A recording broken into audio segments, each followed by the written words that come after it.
Hi, today I'm going to show you how you can delete your Facebook account.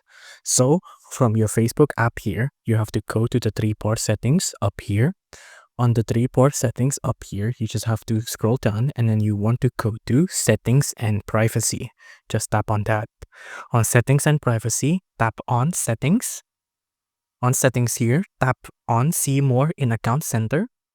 On here, scroll down and you want to go to personal details. On personal details, go to account ownership and control.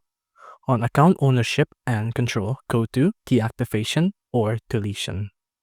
Tap on this and then tap on your current Facebook account that you want to delete. So it'll be this one. And then you can see it'll give us two options here, deactivating or deleting your account.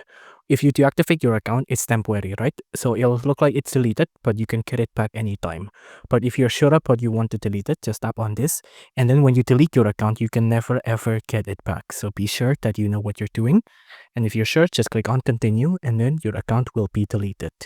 If you enjoyed this video, please do consider liking and subscribing.